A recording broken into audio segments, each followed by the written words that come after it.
Cement വെച്ചാണ് ഇത് ഒട്ടിച്ചത് എന്നുണ്ടെങ്കിൽ സംഭവിക്കും. പക്ഷെ അതിന്റെ പ്രശ്നം വരാൻ പോകുന്നത് ഇതിനടിയില് വെള്ളത്തിന്റെ അംശം ചെല്ലില്ല അല്ലെ. അതുകൊണ്ട് ഇത് പൊളിഞ്ഞു വരാനുള്ള സാധ്യത ഒരു 95% കൂടുതൽ.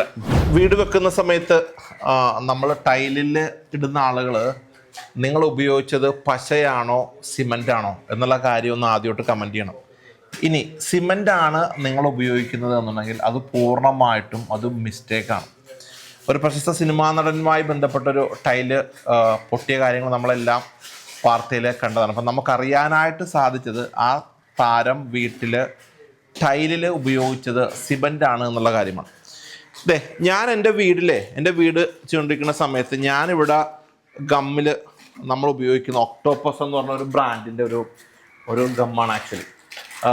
ഒരുപക്ഷെ നമ്മൾ ആൾക്കാർ സിമൻറ്റിൽ ഒട്ടിച്ചാൽ പോരെ, സിമൻറ്റിൽ ഒട്ടിക്കുന്നതിനേക്കാൾ കോസ്റ്റ് ഇതിൽ കൂടുതലാണെന്ന്. പക്ഷേ സിമൻറ്റിൽ ഒരിക്കലും നമ്മൾ ഒട്ടിക്കാൻ പാടില്ല എന്നുള്ളതാണ്. അപ്പം അങ്ങനത്തെ ഇൻഫർമേഷൻ ഒന്ന് പ്രൊവൈഡ് ചെയ്യുക എന്നുള്ളതാണ് നമ്മുടെ ഈ വീഡിയോയുടെ പർപ്പസ്. ഷെഫിനെ സന്തോഷം. ഷെഫിൻ്റെ സെയിൽസ് ഹെഡ് ആണ് ഒക്ടോപ്പസിൻ്റെ. നമ്മുടെ പ്രോഡക്റ്റ് ഒരു എന്താ പറയുക, ഒരു ഇതല്ലേ അല്ലേ, ഗമ്മാണ് അല്ലേ. ഇത് നമ്മൾ പ്രൊഡക്റ്റിന്റെ പേര് ഒക്ടോ 1000. അതാണ് ടൈപ്പ് 2 വരുന്നതാണ്. C2TS1 എന്ന് പറയുന്ന ഗ്രേഡിൽ വരുന്നതാണ്. ഓക്കെ. എന്തിനാണ് ഈ പശയിലേക്ക് പോകുന്നതിന്റെ ബെനിഫിറ്റ് എന്താ? സത്യത്തിൽ ഇപ്പോൾ ഇതും സിമെന്റീഷ്യസ് പ്രൊഡക്റ്റ് തന്നെയാണ്. അതായത് സിമെന്റ് ഉൾപ്പെടെ അല്ലെ സിമെന്റ് റോ മെറ്റീരിയൽ ആയിട്ടുള്ള മെറ്റീരിയൽ തന്നെയാണ്. പക്ഷെ അറിയാലോ, നമുക്ക് സിമെന്റ് എന്ന് പറയുന്നത് ക്യൂറിങ് ആവശ്യമുള്ള മെറ്റീരിയലാണ്.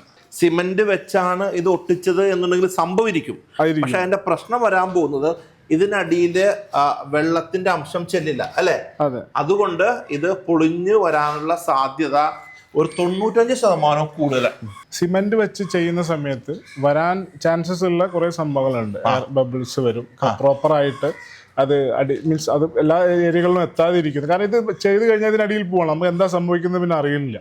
അപ്പൊ ബെറ്റർ ആയിട്ടുള്ള ഒരു പ്രൊഡക്റ്റ്, പ്രത്യേകിച്ച് വെട്രിഫൈഡ് ടൈൽസ് ചെയ്യുമ്പോൾ സിമെന്റിനേക്കാൾ കൂടുതൽ എന്തുകൊണ്ടും നമ്മൾ അഡീസീവ്സ് ആണ്. കാരണം സിമെന്റ് സെറ്റ് ആവുകയാണ് ചെയ്യുന്നത്. ഇത് അറിയുന്ന പശയാണ്. പശ എന്ന് പറയുമ്പോൾ ഒട്ടുകയാണ് ചെയ്യുന്നത്. ഇപ്പൊ അറിയാലോ, ഇപ്പത്തെ ബ്രാൻഡഡ് ആയിട്ടുള്ള വെട്രിഫൈഡ് ടൈൽസിനൊക്കെ 0.05% അബ്സോർപ്ഷൻ കപ്പാസിറ്റി ഉള്ളൂ. ടെക്നിക്കലി പറയാൻ പൊറോസിറ്റി ഇല്ല. അതായത് വെള്ളത്തിന് വലിച്ചെടുക്കുന്ന ഒരു കപ്പാസിറ്റി ടൈൽസുകൾക്ക് ഇല്ല. അവിടെയാണ് ശരിക്കും ഈ ടൈൽ അഡീസീവ് അല്ലെങ്കിൽ അഡീസീവ്സിന്റെ ഒരു ആവശ്യം വരുന്നത്. നമ്മുടെ ഒക്ടോപ്പസ് എന്ന് പറഞ്ഞൊരു ബ്രാൻഡ് ഉണ്ടല്ലോ, ഇതാണ് ഞാൻ എൻ്റെ എല്ലാ ഇപ്പോൾ എക്സ്റ്റേണൽ ആണെന്നുണ്ടെങ്കിലും, എക്സ്റ്റേണൽ ക്ലാഡിങ്ങിലാണെന്നുണ്ടെങ്കിലും, അതുപോലെ തന്നെ ടൈലിലാണ് എല്ലാത്തിലും ഉപയോഗിച്ചിരിക്കുന്നത്. എന്താണ് നമ്മുടെ ഈ ഒരു ബ്രാൻഡ് പ്രത്യേകത ഉണ്ടാവുമല്ലോ നിങ്ങളുടെ ബ്രാൻഡ്? തീർച്ചയായിട്ടും. എന്താണ് ഏറ്റവും കൂടുതൽ പ്രത്യേകത? എന്താ ഒരു ഉദാഹരണം പറയുമ്പോൾ സിമെന്റ് കടയിലോ അല്ലെങ്കിൽ എന്തൊരു പർച്ചേസ് ചെയ്യാൻ പോകുമ്പോഴും നമ്മൾ ചോദിക്കുന്നത് ഇതിലെന്താണ് വില എന്നുള്ളത്. പക്ഷെ ഞാൻ തുടക്കം മുതലേ എല്ലാവരോടും പറയുന്ന സംഭവം എന്ന് വെച്ചാൽ, വില ചോദിക്കണ്ടെന്നല്ല, പക്ഷെ എന്താണ് ഇതിന്റെ ഗ്രേഡ് ഉണ്ട്. അതെ, ആ ഗ്രേഡ് പ്രോപ്പറായിട്ട് ചോദിച്ചില്ല എന്നുണ്ടെങ്കിൽ പിന്നീട് ഫ്യൂച്ചറിൽ നമ്മൾ ഖേദിക്കേണ്ടി വരും. ഗ്രേഡ് എങ്ങനെയാണ് നമുക്ക് ഹെൽപ്ഫുൾ ആണ്? ഒരു എക്സാമ്പിൾ പറയാം. ഇവിടെ ഒട്ടിക്കുന്ന സമയത്ത് ഇതിപ്പോ നമ്മളുടെ ഒരു ഗമ്മാണല്ലോ, ഇതെങ്ങനെയാണ് ഇതിന്റെ ഗ്രേഡിൽ ഒരു വ്യത്യാസം പറയണമെങ്കിൽ എന്തായാലും? ഇത് ഇപ്പൊ നമ്മള് ക്ലാഡിങ് ഒട്ടിച്ചു, നേരത്തെ സ്റ്റോൺസ് ഒട്ടിച്ചു, ക്ലാഡിങ്സ് എല്ലാം നമ്മുടെ പോർച്ചിലെല്ലാം ചെയ്തു. അത് ശരിക്കും ടൈപ്പ് 3 പ്രൊഡക്റ്റാണ്. ഇത് പക്ഷെ ടൈപ്പ് 2 ആണ്. ടൈപ്പ് 2-നേക്കാൾ ഗ്രേഡ് കൂടിയ പ്രൊഡക്റ്റ് ആണ് ടൈപ്പ് 3. കാരണം വെയിലും മഴയും ഡയറക്റ്റ് കൊള്ളുന്ന സ്ഥലത്താണ് ഇപ്പൊ നമ്മൾ ക്ലാഡിംഗ് സ്റ്റോൺസും നമ്മുടെ എല്ലാം പുറത്തെല്ലാം ചെയ്തിട്ടുള്ളത്. ആ സമയത്ത് ഇത് ടൈപ്പ് 2 ആണ്. ഇന്റേണൽ പർപ്പസിന് നമുക്ക് ടൈപ്പ് 2 മതി. ഈ പറയുന്ന ടൈപ്പ് 2, 3 എന്ന് പറയുന്നത് ഇന്ത്യൻ സ്റ്റാൻഡേർഡ് ആണ്. ആ സമയത്ത് തന്നെ നമ്മൾ ഇന്റർനാഷണൽ സ്റ്റാൻഡേർഡും ഫോളോ ചെയ്യുന്നുണ്ട്. അതാണ് ഇപ്പൊ C2TS1 എന്ന് പറയുന്ന ഗ്രേഡ് ആണ്. നമ്മുടെ 1000-ലാണെങ്കിലും 1500-ലാണെങ്കിലും. ഈ C2 എന്ന് പറയുന്ന നമ്മൾ മുന്നേ വീഡിയോയിലും പറഞ്ഞിട്ടുണ്ട്, C2 എന്ന് പറയുന്നത് ഹൈ പോളിമർ ഉള്ളതാണ്, പശയുടെ അംശം കൂടുതലുള്ളതാണ്. ആ സമയത്ത് T എന്ന് പറയുന്ന ഒരു ഗ്രേഡാണ്, E എന്ന് പറയുന്ന ഒരു ഗ്രേഡാണ്, S1 ഒരു ഗ്രേഡാണ്. ഈ S1 സത്യത്തിൽ ഇപ്പോഴത്തെ ഒരു കാലാവസ്ഥയിൽ ഏറ്റവും കൂടുതൽ നിർബന്ധിതമായിട്ട് നമ്മൾ യൂസ് ചെയ്യേണ്ട ഒരു ഗ്രേഡാണ്. ഇപ്പൊ അറിയാലോ, ഇപ്പൊ വെയിലാണെങ്കിൽ എക്സ്ട്രീം ആണ്, മഴയാണെങ്കിലും എക്സ്ട്രീം ആണ്. ആ സമയത്ത് ടൈലിന്റെ ഒരു സ്വഭാവം ഉണ്ട്, ടൈൽ എന്തായാലും എക്സ്പാൻഡ് ചെയ്യും, അതുപോലെ ചുരുങ്ങുകയും ചെയ്യും. ആ സമയത്ത് S1 കണ്ടന്റ് ഉള്ള മെറ്റീരിയൽ ആണെന്നുണ്ടെങ്കിൽ ടൈല് വികസിക്കുന്നതോടൊപ്പം ഗമ്മും ചെറിയ തോതിൽ വികസിച്ചു കൊടുക്കും. ടൈലും ചെറുതായിട്ട് വികസിക്കുള്ളൂ. അതുകൂടാതെ ചുരുങ്ങുന്ന സമയത്ത് ഇതും ചുരുങ്ങും. പക്ഷേ അതിന്റെ പ്രത്യേകത എന്താ വെച്ചാൽ സർഫസിൽ നിന്നോ അല്ലെങ്കിൽ നമ്മൾ എവിടെയാണ് ഒട്ടിച്ചു നിന്നോ അവിടെ നിന്ന് ഡീബൗണ്ട് ആവാതെ, അതായത് പറഞ്ഞു പോരാതെ അതിനെ കീപ്പ് ചെയ്യുന്ന ഒരു മെറ്റീരിയലുകളാണ്. ഇപ്പൊ ഇവിടെ നമ്മൾ ഉപയോഗിച്ചിട്ടുണ്ടല്ലോ, ഒരു പാക്കറ്റിലുള്ള ഒരു പാക്കറ്റിന് എത്ര വരെയൊക്കെ നമുക്ക് ഇത് ഉപയോഗിക്കാൻ പറ്റും? എത്ര സ്ക്വയർ ഫീറ്റ് ഉപയോഗിക്കാൻ പറ്റും? ഇത് നമ്മുടെ 20 kg ആണ് പാക്കറ്റിൽ വരുന്നത്. ഇത് 20 kg ആണ്. അതായത് നമുക്ക് ഫ്ലാറ്റ് ആയിട്ടുള്ള സർഫസിൽ ഫീഡിങ് ചെയ്ത ഒരു ഏരിയയിലാണെന്നുണ്ടെങ്കിൽ നമുക്ക് 40 സ്ക്വയർ ഫീറ്റ് വരെ ഒരു ബാഗ് കൊണ്ട് ചെയ്യാൻ പറ്റും. 40 സ്ക്വയർ ഫീറ്റ്. അത് എന്തുകൊണ്ട് ചെയ്യാൻ പറ്റും എന്നുള്ളതും ചോദിക്കേണ്ട ഒരു സംഭവമാണ്. മറ്റുള്ള മെറ്റീരിയലുകളിൽ നിന്ന് നമ്മുടെ മെറ്റീരിയലിന്റെ ഒരു ഡിഫറൻസ് തന്നെ, അതായത് നമ്മുടെ പ്രൊഡക്റ്റിന് USP എന്താണെന്ന് ചോദിച്ചു കഴിഞ്ഞാൽ പറയാൻ പറ്റുന്ന വെച്ചാൽ നമ്മുടെ പൗഡറാണ്, അല്ലെങ്കിൽ നമ്മുടെ മെറ്റീരിയൽ പ്യുവർലി പൗഡർ രൂപത്തിലാണുള്ളത്. നമ്മൾ വേറൊരു ബ്രാൻഡുമായിട്ടും പ്രൊഡക്റ്റുമായിട്ട് കമ്പാരിസൺ ചെയ്യുമ്പോൾ നമുക്ക് അറിയാൻ പറ്റും തരി കൂടുതലായിരിക്കും. ഇതിന് തരി കൂടുതലായിരിക്കും. പക്ഷെ നമ്മുടെ പ്യുവർലി പൗഡറാണ്.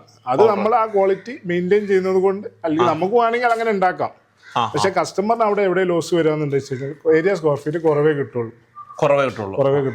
അത് നമ്മൾ ജോലി ചെയ്യുന്ന ആൾക്കാർക്ക് പെട്ടെന്ന് മനസ്സിലാവും ചെയ്യും. ഈ പൗഡറിന്റെ ഗുണം വേറെ എന്താന്ന് വെച്ചാൽ ട്രാവൽ ചെയ്യുന്ന സമയത്ത് വളരെ ഈസി ആയിട്ട് ട്രാവൽ ചെയ്യാം. ഹ്യൂമൻ എഫേർട്ട് കുറവായിരിക്കും. ചുരുക്കം പറഞ്ഞാൽ ഇബാദുഖാന്റെ വർക്ക്, ടൈൽസിന്റെ പണി പെട്ടെന്ന് തീരുന്ന വേണമെങ്കിൽ ചുരുക്കത്തിൽ നമുക്ക് പറയാം. എടുക്കുന്ന സമയം കമ്പാരിറ്റീവ്ലി മറ്റുള്ള ബ്രാൻഡിനേക്കാളും കുറവ് മതി. അത് മാത്രമല്ല, നേരത്തെ നമ്മൾ പറഞ്ഞു ബാഗിന്റെ എണ്ണം ഒരു ഇത്തിരി കുറവേ വേണ്ടി കസ്റ്റമർ എന്നുള്ള രീതിയിൽ. ഇത് നമ്മൾ കൂടുതലും ഇങ്ങനത്തെ ഒരു വീഡിയോ ചെയ്യുന്നതിൽ ഏറ്റവും പ്രധാനപ്പെട്ട ലക്ഷ്യം എന്ന് പറഞ്ഞാൽ ഒരു കസ്റ്റമറെ എഡ്യൂക്കേറ്റ് ചെയ്യുക എന്നുള്ളൊരു പർപ്പസ് നമുക്ക് ഇതിൻ്റെ അകത്തുണ്ട് മെയിൻ. അതായത് ഈ ഒരു കേസിൽ ആരും അത്രക്ക് ബോധേഡ് അല്ല. കാരണം എല്ലാ ആളുകളെ സംബന്ധിച്ചിടത്തോളം ടൈലിട്ട് സാധനം ഫിനിഷായി ഇതിൻ്റെ ഒരു ഭംഗി മാത്രമായിരിക്കും ആൾക്കാർ കാണുന്നത്. പക്ഷെ ഇതിനും വളരെ മൈന്യൂട്ടായിട്ടുള്ള ചില എലമെന്റ്സ് ഉണ്ട്. ഇത് വേറെ പ്രധാനപ്പെട്ട, ഞാനിപ്പോൾ നമ്മളെല്ലാം സത്യസന്ധമായിട്ട് പറയാ, നമ്മുടെ പർപ്പസ് നമ്മുടെ വീട് ചെയ്ത അല്ലമീൻ ഫ്ലോറിങ്ങിന്റെ ജിത്തുവിനോട് നമുക്ക് ജിത്തു നമ്മുടെ വീട്ടിൽ ആത്മാർത്ഥമായിട്ട് ജിത്തും അല്ലമീൻ ഫ്ലോറിന്റെ ടീം സത്യം പറഞ്ഞോട്ടെ. നിങ്ങളിപ്പോ നമ്മളിവിടെ ഇപ്പൊ 1 മാസം അല്ലെ, ഓൾമോസ്റ്റ് 1 മാസം. എന്തുണ്ട് ഈ പ്രൊഡക്റ്റിന്റെ പ്രത്യേകത? പ്രൊഡക്റ്റിന്റെ ഞാൻ ഒരുപാട് ഇപ്പൊ എനിക്കൊരു 17-18 വയസ്സ് അത്രം എക്സ്പീരിയൻസ് ഉണ്ട് എനിക്ക്. അതെ. അപ്പൊ ഞാൻ അത് കഴിഞ്ഞിട്ട് വർക്കിന് ഇറങ്ങിയതാ.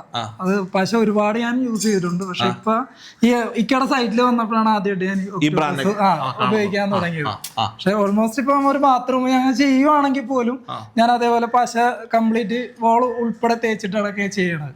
അപ്പൊ വേറെ ഏതെങ്കിലും ഒരു പശയാണെങ്കിൽ അത് കീഴ്പോട്ട് ഇറങ്ങി പോവുക, അങ്ങനെയൊക്കെ ഓരോ ഇതായിരുന്നു. പക്ഷെ ഇത് ചെയ്യാൻ തുടങ്ങിയപ്പോൾ എനിക്ക് അറിയാൻ പറ്റി. കാര്യം കയ്യിൽ നിന്ന് പോലും പോളേങ്ങ, അതെ ലെഞ്ചിന് പോലും ഇറങ്ങിയപ്പോൾ നമുക്കൊന്ന് കഴുകാനായിട്ട് പറ്റുന്നില്ല, അത്ര സ്ട്രോങ് ആണ്. പക്ഷെ കുഴപ്പമില്ല, നമുക്ക് ബെൻഡ് ഇത്ര ലെങ്ത് ജീവിച്ച് ടൈലായതുകൊണ്ട് ബെൻഡ് എല്ലാം ഒതുക്കാൻ പറ്റുന്നുണ്ട്. വർക്കറുടെ ഒരു റിയൽ എക്സ്പീരിയൻസ് അല്ലേ നമ്മൾ കേട്ടത്. ഇനി കസ്റ്റമർക്ക് ഒരു പ്രശ്നം ഉണ്ടാകുന്ന ഏറ്റവും പ്രധാന എവിടെയാണ് കസ്റ്റമർ ഇങ്ങനത്തെ ഇതിൽ കബളിപ്പിക്കപ്പെടുന്ന എവിടെയാണ്? കസ്റ്റമർ ഞാൻ മുന്നേ പറഞ്ഞല്ലോ, അതായത് customer once in life time മാത്രമേ ഈ പ്രൊഡക്റ്റ് പർച്ചേസ് ചെയ്യാൻ പോകുന്നുള്ളൂ. അപ്പോൾ അതിലൊരു ഡേഞ്ചർ സിറ്റുവേഷൻ എന്ന് പറയുന്നത് പുള്ളിക്ക് അല്ലെങ്കിൽ ഒരു കസ്റ്റമറിന് ഡിസിഷനിൽ അത്രത്തോളം ഇൻവോൾവ്മെന്റ് ഇല്ല. അപ്പൊ അവര് ഇമ്മീഡിയറ്റ് ആയിട്ട് അവർക്ക് എക്സ്പീരിയൻസ് ഉള്ള ആൾക്കാർ, ഇപ്പൊ പറഞ്ഞ പോലെ ജിത്തുവിനെ പോലത്തെ ആൾക്കാരാണ് അവര് ആശ്രയിക്കുക. അതുകൊണ്ടാണ് നമ്മൾ സ്റ്റാർട്ടിങ് മുതൽ ഈ ബ്രാൻഡ് റിലീസ് ചെയ്ത സമയം മുതൽ അവരെ നമ്മൾ എഡ്യൂക്കേറ്റ് ചെയ്യാനും പോയിട്ട് ഗ്രേഡ് എന്താണ്, കാര്യങ്ങൾ എന്താന്ന് പറഞ്ഞു കൊടുക്കാൻ അവർക്ക് അപ്പോഴേ അവർക്കും എന്തെങ്കിലും ഒരു ഇത്തിരിയെങ്കിലും അവരുടെ അടുത്ത് നിന്ന് ഒരു ഫേവറബിൾ ആയിട്ടുള്ള മീൻസ് കമ്പാരിസൺ ചെയ്യുന്ന സമയത്ത് ഇന്ന ഗ്രേഡുള്ള പ്രൊഡക്റ്റ് യൂസ് ചെയ്യണം, അല്ലെങ്കിൽ ഇന്ന ഗ്രേഡ് ഉള്ളത് ചെയ്യാൻ പാടുള്ളൂ എന്ന് പറയും. ഇപ്പൊ മാർക്കറ്റിൽ ഇപ്പോഴത്തെ നമ്മൾ ടൈൽസ് ആണ് ഉപയോഗിക്കുന്നത്. ഇപ്പൊ മാർക്കറ്റിൽ കണ്ടുവരുന്ന ഒരു എക്സാമ്പിൾ ആയിട്ട് ഞാൻ പറയട്ടോ, ഒരു പർട്ടിക്കുലർ വേറെ അല്ലെങ്കിൽ കസ്റ്റമർ കബളിക്കപ്പെടുന്ന ഒരു രൂപം എന്ന് പറയുന്നത് വൈറ്റ് പൗഡർ വരുന്നുണ്ട്. ഇതിന്റെ വൈറ്റ് വരുന്നത് അബ്സോർപ്ഷൻ, കളർ അബ്സോർപ്ഷൻ കൂടുതലുള്ള ഇപ്പൊ മാർബിൾ അല്ലെങ്കിൽ കിച്ചൺ ടോപ്പ് ഒക്കെ ചെയ്യുന്ന ഇറ്റാലിയൻ മാർബിൾസ് ഒക്കെ ചെയ്യുമ്പോൾ ആ സമയത്ത് എന്താ കസ്റ്റമേഴ്സിന്റെ അടുത്ത് ചെയ്യുന്നത് എന്താ വെച്ച് കഴിഞ്ഞാൽ ഇതേ വൈറ്റ് കളറിൽ തന്നെ ഗ്രേഡ് കുറഞ്ഞുള്ള പൗഡർ കൊടുക്കും. അപ്പൊ ശരിക്കും എന്താ സമയം, ഇപ്പൊ നമ്മൾ ഈ പ്രോഡക്റ്റിന് 30 മിനിറ്റ്സ് ഓപ്പൺ ടൈം ഉണ്ട്. അതായത് ആ സമയം വരെ നമ്മൾ ഇതുപോലെ അപ്ലൈ ചെയ്ത സമയം മുതൽ 30 മിനിറ്റ്സ് വരെ അവർക്ക് ടൈല് വലിയ സൈസുകൾ 8x4 വരെ ഇരിക്കാൻ 30-35 മിനിറ്റ്സ് വരെയുള്ള ഓപ്പൺ ടൈമിൽ നമ്മൾ പ്രൊഡക്ട്സ് ഉണ്ട്. അപ്പൊ ആ സമയത്ത് ഈ എന്ന് പറയുന്ന ഓപ്പൺ ടൈം എന്നുള്ള ഗ്രേഡോ അതുപോലെ ടി എന്ന് പറയുന്ന വെർട്ടിക്കൽ സ്ലിപ്പ് പോലെ അങ്ങനത്തെ ഗ്രേഡുകളോ S1 ഒന്നും ഇല്ലെങ്കിൽ പോലും ഇത് വൈറ്റ് പ്രൊഡക്റ്റ് ആണെന്ന് മാത്രം പറഞ്ഞുകൊണ്ട് കസ്റ്റമറിന് കൊടുക്കും. പക്ഷെ ഈ പറയുന്ന ഫെസിലിറ്റീസോ അല്ലെങ്കിൽ ഫീച്ചേഴ്സോ ക്വാളിറ്റി ഒന്നും ആ പ്രൊഡക്റ്റിന് ഉണ്ടാവില്ല. ഇതൊരു 1 എക്സാമ്പിൾ എന്നുള്ള രീതിയിൽ പറയുന്നത്. ഇപ്പൊ കസ്റ്റമറെ സംബന്ധിച്ച് ഏറ്റവും പ്രധാനപ്പെട്ട കാര്യം ഇതിന്റെ ഒരു പ്രൈസ് വലിയൊരു ഇമ്പോർട്ടന്റ് ഫാക്ടർ. തീർച്ചയായിട്ടും. ഇതിനെന്താണ് നമ്മുടെ ഒക്ടോപസിന്റെ പ്രൊഡക്റ്റിന് പ്രൈസ്? ഞാൻ പ്രൈസിലോട്ട് പോകുന്നതിന് മുന്നേ ഒരു ചെറിയൊരു കാര്യം പറയും. ഇപ്പൊ നേരത്തെ ഞാൻ തുടക്കത്തിൽ പറഞ്ഞു, എല്ലാവരും പ്രൊഡക്റ്റ് പോകുമ്പോൾ പ്രൈസ് ആണ് നോക്കുന്നത്. അതായത് ഈ ബാഗിന് 300 രൂപന്റെ ബാഗാണ്, അല്ലെങ്കിൽ 300 രൂപന്റെ ഗമ്മ്, 400 രൂപന്റെ ഗമ്മ്, 500 രൂപന്റെ ഗമ്മ്, അതല്ല ശരിക്കും നമ്മൾ നോക്കേണ്ടത്. പ്രൈസ് നോക്കണ്ടെന്നല്ല കേട്ടോ. കാരണം ഇപ്പൊ നമുക്കിപ്പോ 6x4 വിരിക്കുന്നതിന് ഇപ്പൊ 1000 കൊടുത്തുള്ളൂ. ഇതിന്റെ ബിലോ സൈസ് വിരിക്കണമെങ്കിൽ നമുക്ക് വേറെ ഗമ്മുണ്ട്, കമ്പാരിറ്റീവ്ലി പ്രൈസ് കുറവായിരിക്കും. അപ്പോൾ നമ്മൾ ശ്രദ്ധിക്കേണ്ടതെന്ന് വെച്ചാൽ എന്താണ് ഗ്രേഡ് നോക്കുക. ആ ഗ്രേഡ് വെച്ചിട്ട് വേണം നമ്മൾ ഒരു പ്രൈസിന്റെ കമ്പാരിസൺ ചെയ്യാൻ. അത് എനി പ്രൊഡക്റ്റുമായിട്ട് ഈ ഗ്രേഡ് ഇല്ലാതെ ഇറങ്ങുന്ന പ്രൊഡക്റ്റ് ഇഷ്ടം പോലെ നമ്പർ ഓഫ് പ്രൊഡക്ട്സ് മാർക്കറ്റിലുണ്ട്. പക്ഷെ നമ്മളിപ്പോ ഈ പ്രൊഡക്റ്റിൽ ഇപ്പോൾ ഇബാദ്ഖാനോട് പറയുന്നത് എന്താ, Type 2 പ്രൊഡക്റ്റ് ആണ്, C2DS1 ഗമ്മാണ്. പക്ഷെ ഇത് ഞാൻ വായോണ്ട് പറഞ്ഞ് അല്ലെങ്കിൽ ഇബാദ്ഖ വിശ്വസിക്കുന്നതിനേക്കാൾ ഉപരി ഇതിന് ടെസ്റ്റഡ് ആയിട്ടുള്ള സർട്ടിഫിക്കറ്റ് നമ്മുടെ കയ്യിലുണ്ട്. ഇത് വെറുതെ നമ്മളൊരു പേരിന് നമ്മുടെ ലാബിൽ അടിച്ച ടെസ്റ്റ് സർട്ടിഫിക്കറ്റ്സ് അല്ല. കേരളത്തിൽ തന്നെ റിനൗണ്ട് ലാബില് ടെസ്റ്റ് ചെയ്ത് ഇതിനെല്ലാത്തിനും ഓരോ ടെസ്റ്റിംഗ് മെത്തേഡ്സ് ഉണ്ടല്ലോ. ആ ടെസ്റ്റ് മെത്തേഡ്സ് വെച്ചിട്ട് ടെസ്റ്റ് ചെയ്തതിന്റെ റിസൾട്ട് വരുന്ന റിപ്പോർട്ട്സ് നമ്മളുണ്ട്. പിന്നെ ഈ പ്രൈസിലോട്ട് വരുമ്പോൾ നേരത്തെ പറഞ്ഞ പോലെ അപ്പൊ ഇതെല്ലാം കമ്പാരിസൺ ചെയ്തിട്ട് വേണം നമ്മളൊരു പ്രൊഡക്റ്റ് പ്രൈസ് കൂടുതലാണോ കുറവാണോ, എങ്കിലും മറ്റേക്കാൾ 25% കുറവാണ്. 100% 20 to 25% നമ്മളെ ഗ്രേഡ് വെച്ച് മാർക്കറ്റ് കോമ്പറ്റീറ്റേഴ്സിന് ബേസ് ചെയ്തുകൊണ്ട് നമ്മളെ പ്രൈസ് കുറവാണ്. അല്ല എന്താ പറയാ, വീട് ഇപ്പൊ ആദ്യം നമ്മള് ഷെഫിൻ പറഞ്ഞല്ലോ, വീട് ചില വൺസിനെ ഒരു മനുഷ്യന് 2 വീട് വെക്കാൻ പറ്റുന്ന ഭയങ്കര ബ്ലസ്ഡ് ആണ്. ഒരു വീട് വെക്കാൻ പറ്റുന്ന ഭയങ്കര ഭാഗ്യവാനാണ്. അപ്പൊ എന്നാലും സന്തോഷം. ടോൾ ഫ്രീ നമ്പർ ഞാൻ താഴെ കൊടുക്കുന്നുണ്ട്. ഞാൻ ഉപയോഗിച്ച ഈ ഒരു പ്രൊഡക്റ്റ്, ഈ പ്രൊഡക്റ്റുമായിട്ട് ബന്ധപ്പെട്ട് എന്തൊരു പ്രശ്നം ഉണ്ടെന്നുണ്ടെങ്കിലും നിങ്ങൾക്ക് എന്നെ വിളിക്കാം, ഞാൻ റെസ്പോൺസിബിൾ ആണത്. എൻ്റെ വീട്ടിൽ ഒക്ടോപസ് എന്ന് പറഞ്ഞ ബ്രാൻഡാണ് ഞാൻ എക്സ്റ്റേണലി വരുന്ന ക്ലാഡിങ്ങിന് ഉപയോഗിച്ചതും ഗ്രേഡ് വേറെ വ്യത്യാസം വന്നതും. എൻ്റെ വീട്ടിൽ ഓൾ ടൈൽ പ്രോസസ്സിന് ഉപയോഗിച്ച ഒക്ടോപസ് എന്നുള്ള ബ്രാൻഡാണ്. കാര്യം നമ്മളെപ്പോഴും ഒരു പ്രോഡക്റ്റിനെ പ്രൊമോട്ട് ചെയ്യുന്ന സമയത്ത് അതിൻ്റെ റെസ്പോൺസിബിലിറ്റി കൂടെ ഏറ്റെടുക്കുക എന്നുള്ളൊരു വലിയ പ്രധാനപ്പെട്ട കാര്യമാണ്. ഈ പ്രൊഡക്റ്റുമായിട്ട് ബന്ധപ്പെട്ട് എന്ത് പ്രശ്നമുണ്ടെങ്കിലും നിങ്ങൾക്ക് എന്നെ വിളിക്കാം. എൻ്റെ നമ്പരും എൻ്റെ ഫേസ്ബുക്ക് പേജിലും ഇൻസ്റ്റാഗ്രാമിലും ഉണ്ട്. ഞാൻ ആ പ്രശ്നത്തിനെ പരിഹരിച്ച്, ഇനി ഇതിൽ വലിയൊരു പർച്ചേസിംഗിലേക്ക് പോകുന്ന ആൾക്കാരുണ്ടെങ്കിലും എന്നെ വിളിക്കാം, ഞാൻ നിങ്ങളെ support. Thank you so much ഷെഫിനെ. അപ്പോൾ എല്ലാവരും ആശംസകളും കാണാം. Thank U.